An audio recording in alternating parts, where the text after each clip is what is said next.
And that's a resource that's finite and Mm-hmm. is increasingly finite because of the efforts of people that want to keep us from having the energy to double check such things, That's right? fair. It's Yeah. it's in everyone's best interest. Mm-hmm. Raffle Iron Chef says it's the stupidest generation since the Industrial Revolution, which made me think of the Industrial Revolution. Oh, great, we have cars. Oh no, the world's on fire, which is probably one of my favorite things. I mean, I feel like we're getting there with the technological revolution. I feel like we keep teasing this, like, oh, we're gonna talk about the what is it called?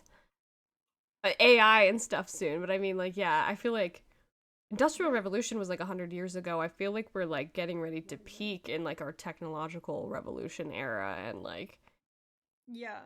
Well, and I think that's partially why the phenomena of thinking a previous generation or a generation after you is quote unquote stupider.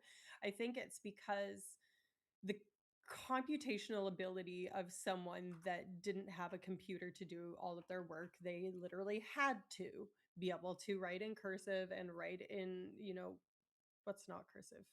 Printing? What do we call print. that? I think it's just print. Print? Yeah. Okay, sure. Yeah, cursive and non-cursive. And you needed to be able to do long math. But are you laughing at me? Fuck off. You had to be able to do these kind of longer form and hand done calculations because there was no other way to do it.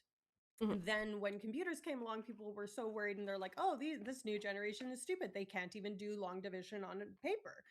And it's not that they're stupid, it's that they don't need to use their cognitive resources for something that another tool can use. So it basically makes that skill obsolete. Like if you knew how to do blacksmithing now, that would be cool and impressive and you could probably make a living doing something, in agriculture or making some sort of influencer, stuff about that that's just interesting from an informational standpoint.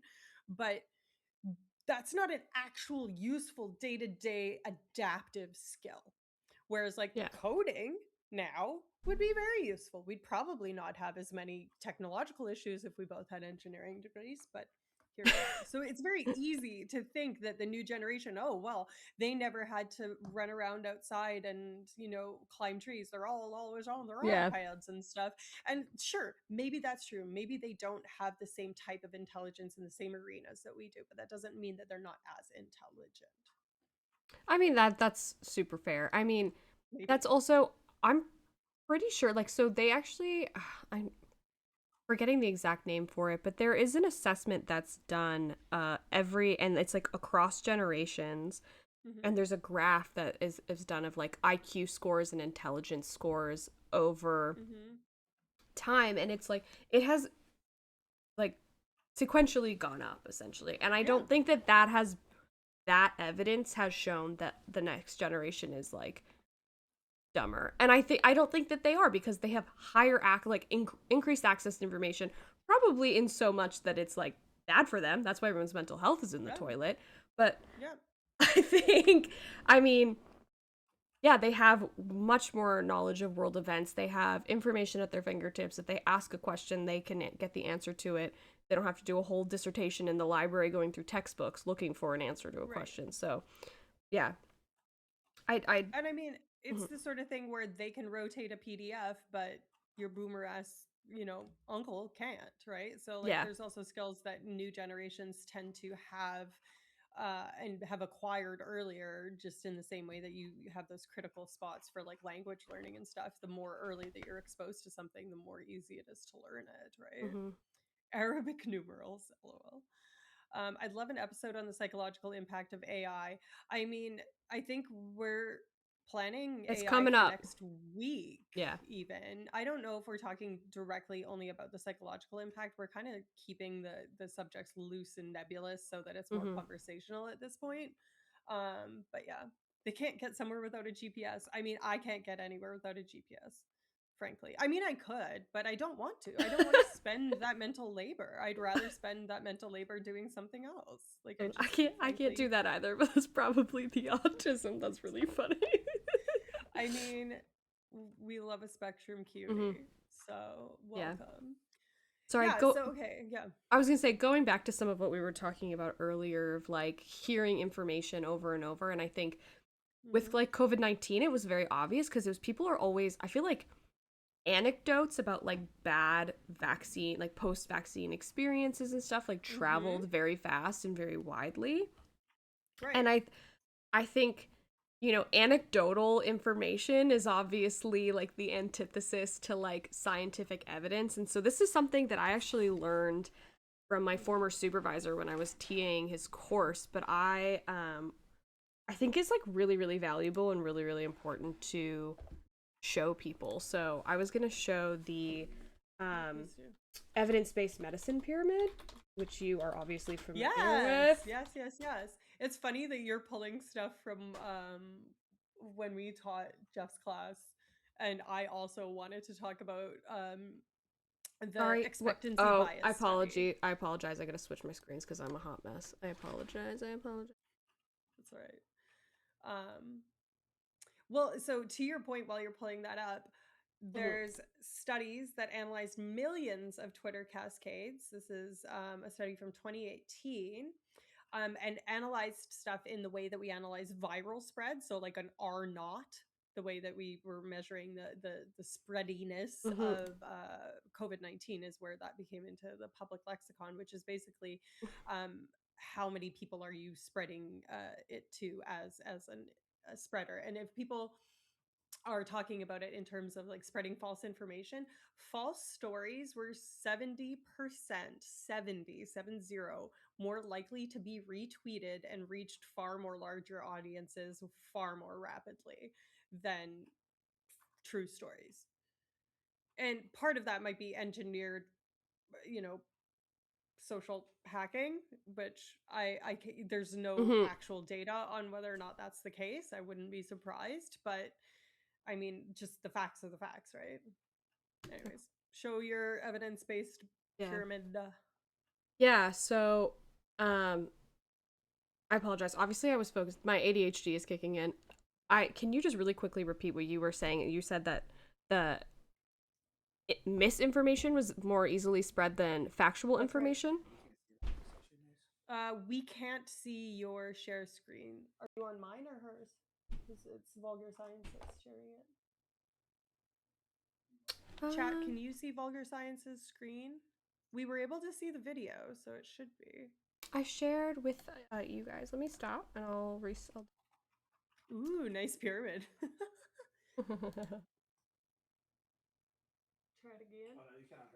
Oh, you can on hers, but not on mine. Okay, that's fine. Um, Wait, really? oh, he had both streams pulled up. Well, thank you, Raffle Iron Chef, for giving us, dual views. I think Yeah, when we're appreciate it. co-streaming, it doesn't do it. I don't know if it does, but either way, I appreciate it. Oh, yeah, sorry. Yeah, So, but like you, I guess can see it, Alicia, and your viewers can't. I apologize. That sucks. yeah. Um, All the more however, reason to follow and watch Vulgar Science.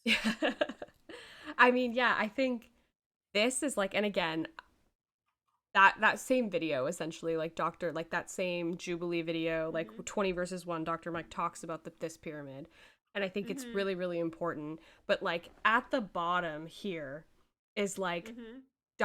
doctors' opinions, doctors' experiences in clinic, and then below that is like personal experiences, right? So, Right.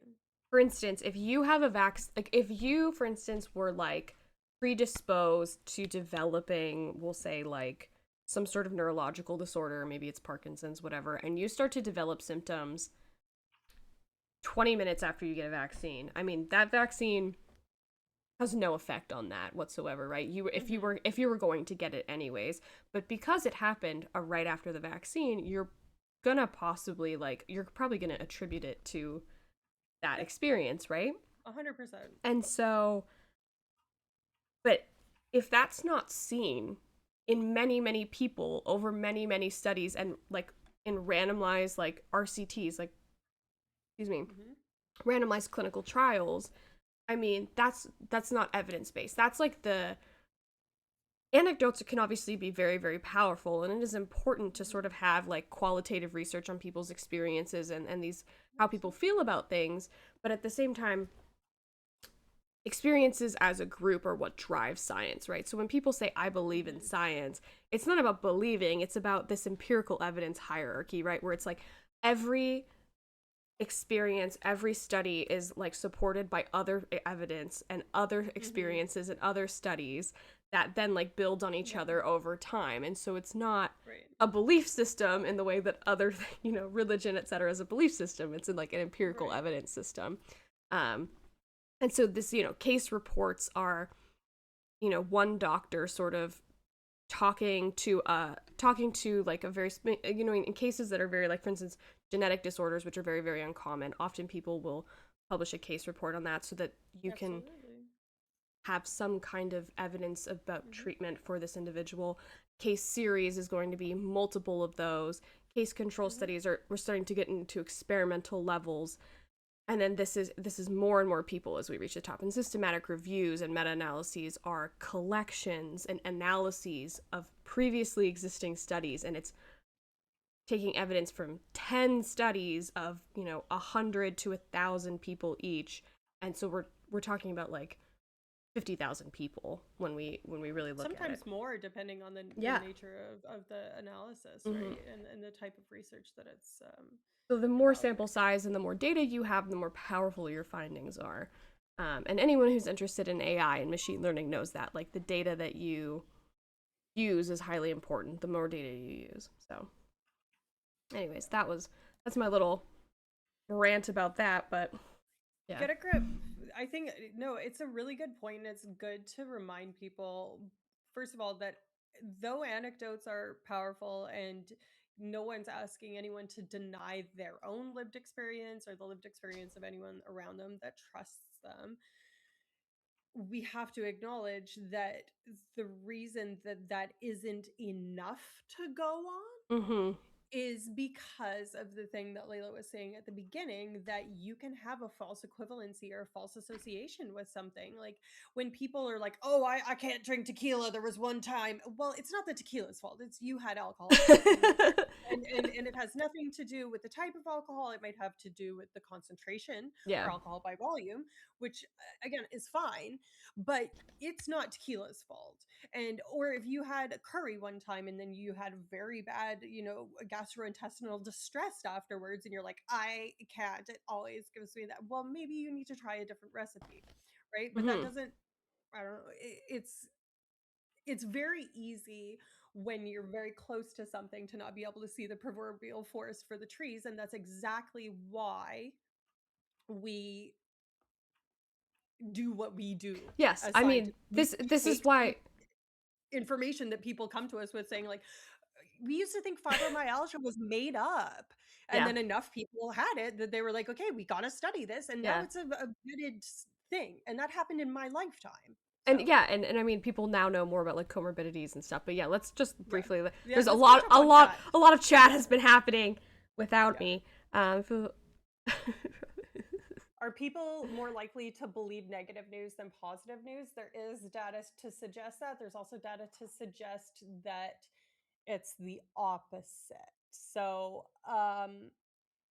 we talked about this a little bit in that, like, last time, in that, like, individuals who are conservative are more or less likely to respond to discussed information. So if it's like negative, maybe more rage baity news, it yeah, might depend on like yeah, your political leanings, how you respond yeah, to that information. absolutely. We should welcome in two first-time chatters. Hello and welcome. Better off Ted. Love that. My parents have a dog named Ted. He's an ancient He's Chihuahua that's so very cute. He's so cute. cute. Yeah. Ted and Mabel, they've got two. But yeah, Mhm. anyways, so welcome in Better Off Ted and Purple Josh. So yeah, welcome into both of you. And yeah, sorry, I just wanted to make sure that we acknowledged you Yeah. folks. Where And are you seeing that they are first time? Maybe it's they're in your chat so you can see that. I can't see yeah, that. maybe it's the first time in my chat, but not in I yours. I don't know. It's just it pops up in the Twitch pop out I see. where Okay. our collaboration is. It says that. So, Well, yeah. anyways, thank you Welcome for in. Thank you being guys for being here. here. We always appreciate chat. We appreciate lurkers too. So, do your thing. Yeah. But this is definitely a very conversational space. So, welcome Mm-hmm. and please converse. I'm an ape man and don't want to die in a nuclear war. Old Man Filoni says case reports can be super helpful when clutching at straws for a Yes. treatment Yeah. plan. Absolutely. But even if it worked for that case or cases, there's no evidence that it